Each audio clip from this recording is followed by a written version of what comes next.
जब मेरी शादी हुई तो अपनी बहन को भी साथ ले आई, क्योंकि मेरी बहन अंधी थी और मेरे अलावा उनका कोई न था। लेकिन अचानक मेरी अंधी बहन पेट से हो गई। मेरी बहन से पूछा तो बहन कहने लगी कि मुझे नहीं मालूम, किसी ने नशा देकर मेरे साथ ज़बरदस्ती की। मुझे नहीं मालूम कि कौन है। जब पति देवर ससुर का डीएनए करवा लिया तो मेरे जिस्म से रूह ही निकल गई, क्योंकि मेरी बहन के साथ। मैं हैरत से कभी डॉक्टर के चेहरे की तरफ देख रही थी तो कभी डॉक्टर के कमरे से बाहर अनजान बैठी अपनी बहन की तरफ। मेरा दिल ने इस बात को मान नहीं पा रहा था कि जो मेरे कान सुन रहे थे वह सच है।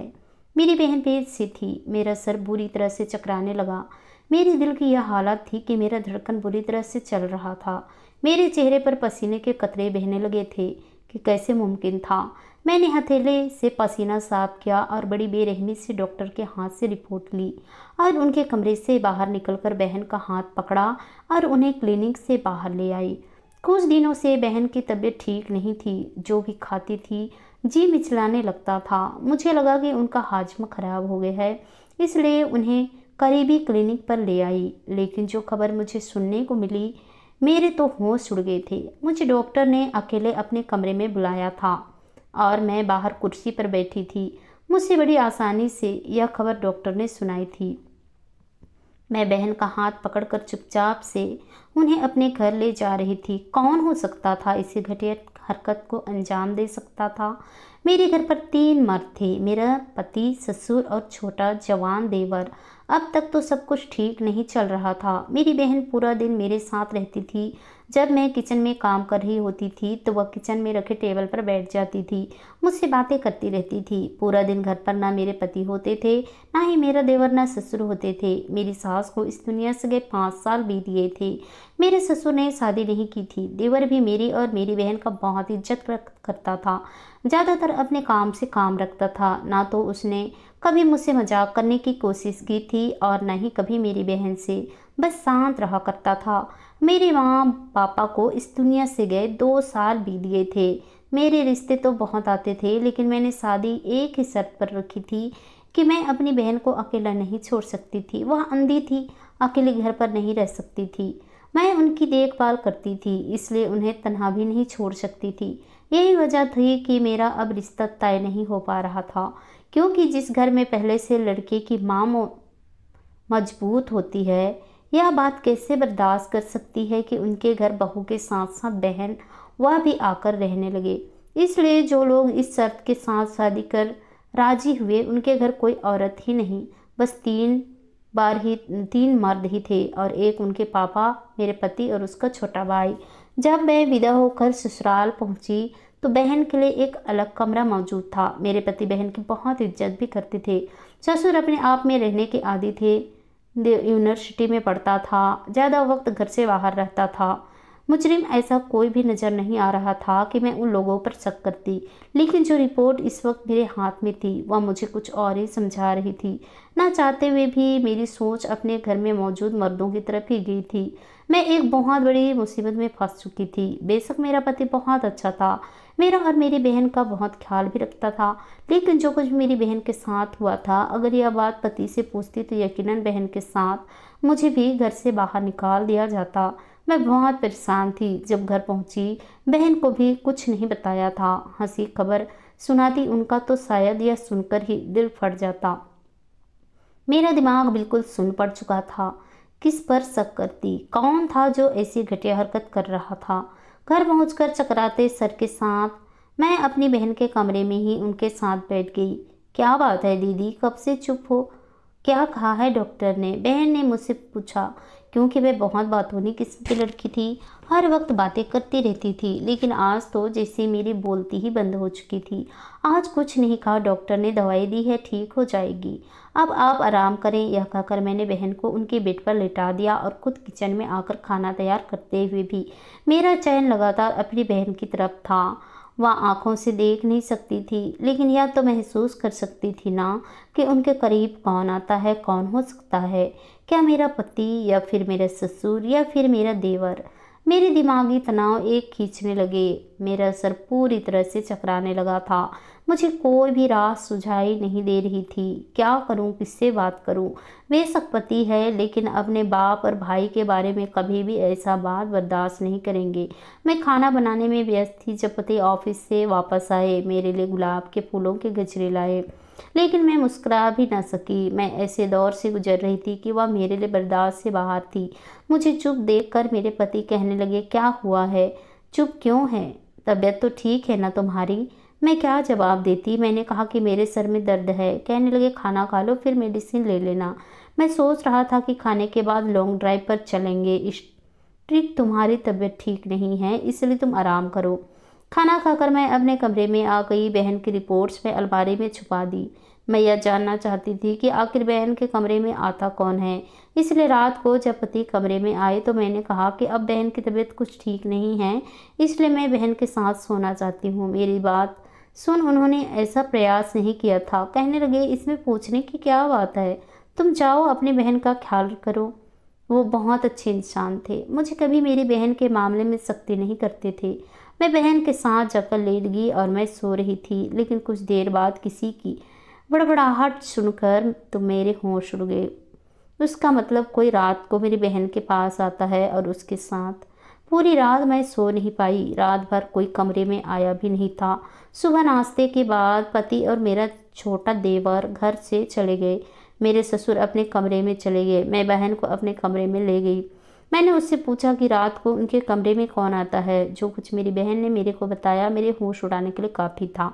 मुझे पहला शक मेरे इस ससुर पर हुआ था। घर में हर वक्त वही मौजूद होते थे, लेकिन फिर भी ख्याल आने लगा कि नहीं, वो तो हर वक्त ऊपर वाले का जॉब करने में लगे रहते हैं।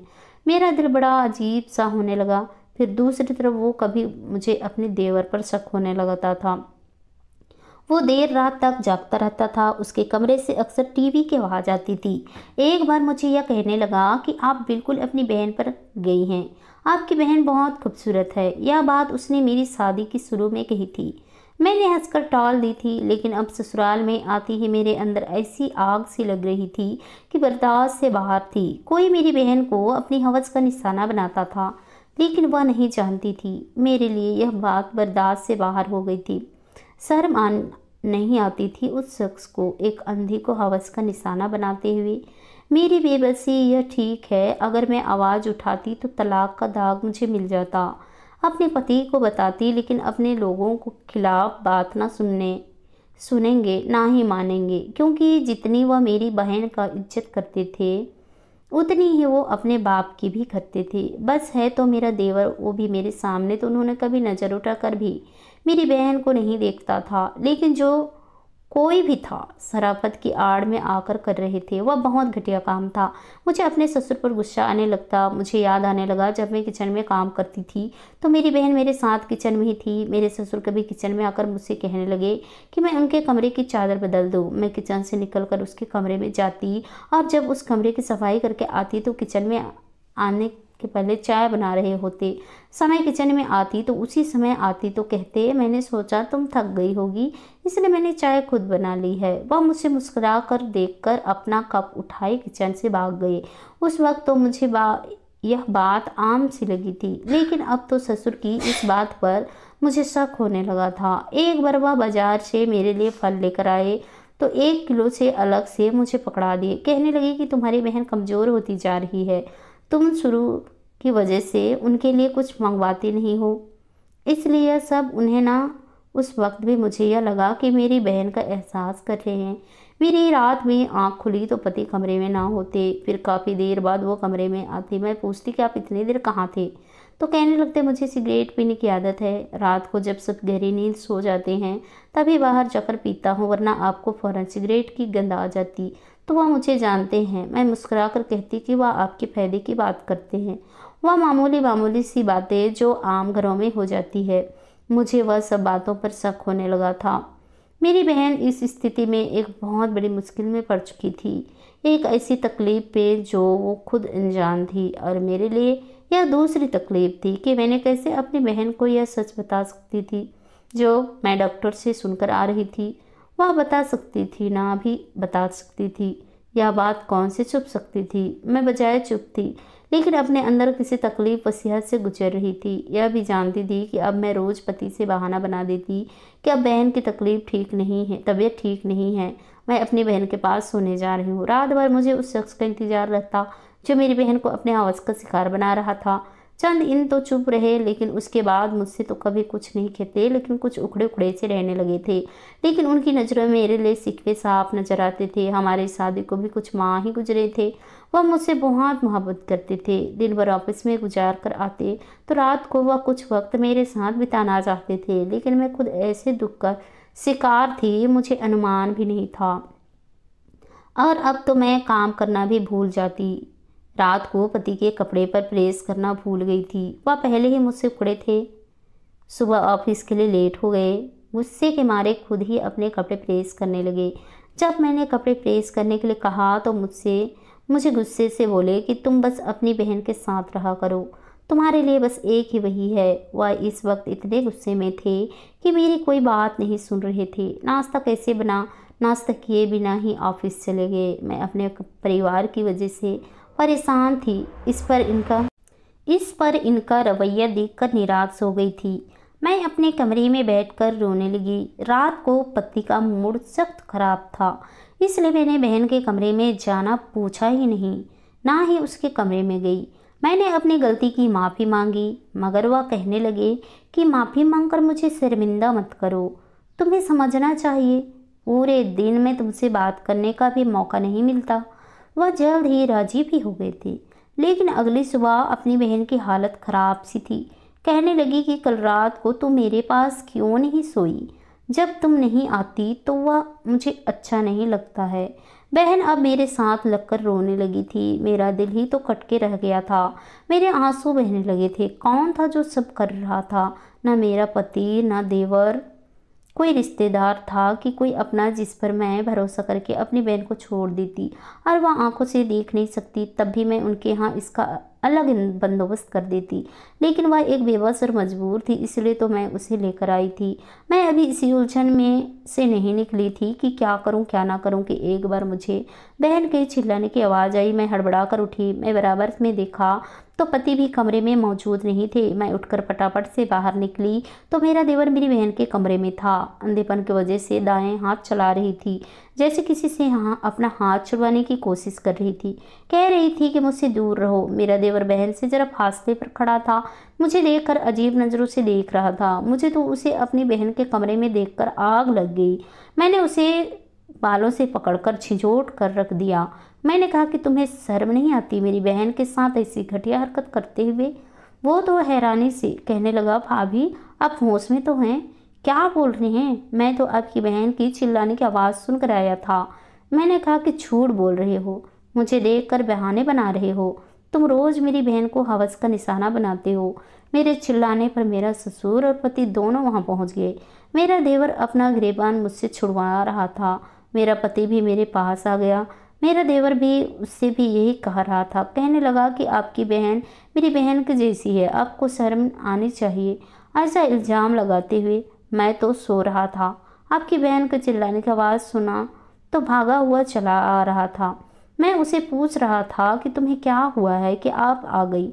मैंने कहा कि तुम झूठ बोल रहे हो। मेरे पति मेरे हाथ से देवर का गिरेबान छुड़वाया और मुझ पर भड़क उठे। कहने लगे कि तुमने इतनी रात को क्या तमाशा लगा रखा है?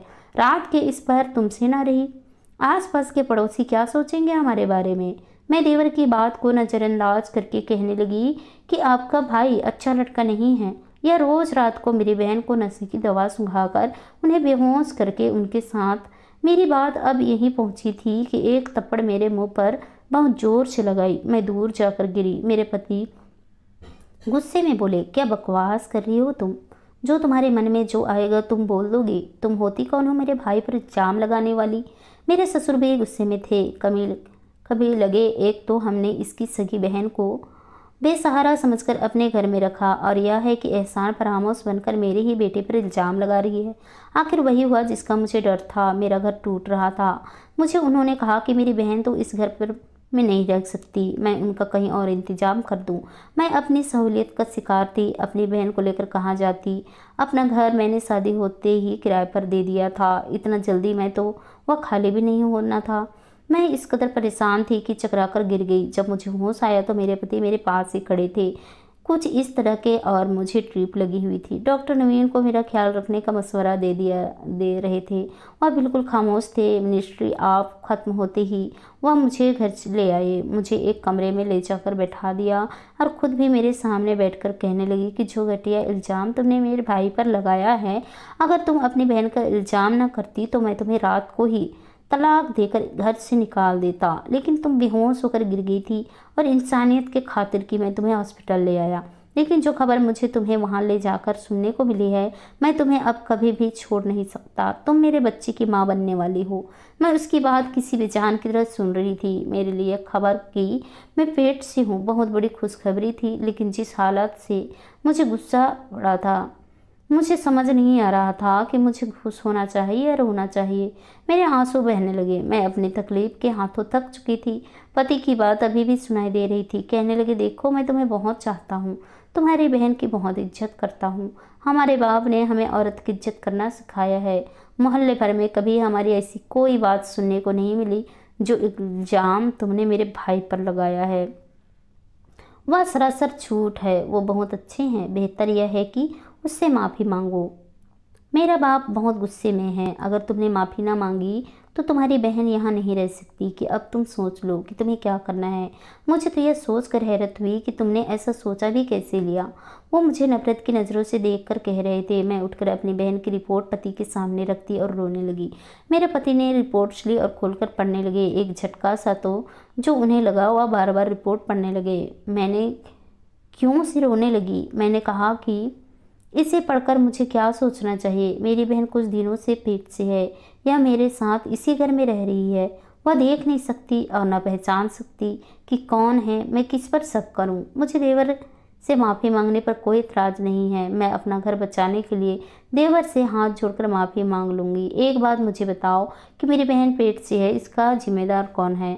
आप मेरे पति हैं। आपकी शराफत की अगुवाई में मैं बहन को यहाँ लाई। मुझे बताओ कि मेरी बहन आपके घर में रहते हुए भी पेट से कैसे हो गई? इसका कसूरवार कौन है? मुझे तलाक देकर घर से निकाल देना आसान है, ताकि आप लोगों की झूठी शराफत का भी गरम रह जाए। अगर आप इतने ही सच हैं तो मुझे एक चीज़ का सैंपल चाहिए जिससे सच सामने आ जाए, और अगर कसूरवार आप में से कोई हुआ तो यह भी बता देंगे उसे क्या सज़ा दी जाएगी। मेरा लहजा तेज हो गया था। पति ने कहा कि अगर कसूरवार हम में से कोई भी एक हो तो उसे पुलिस के हवाले कर देना। कुछ दिनों बाद तीनों की रिपोर्ट्स मेरे सामने रखी थी।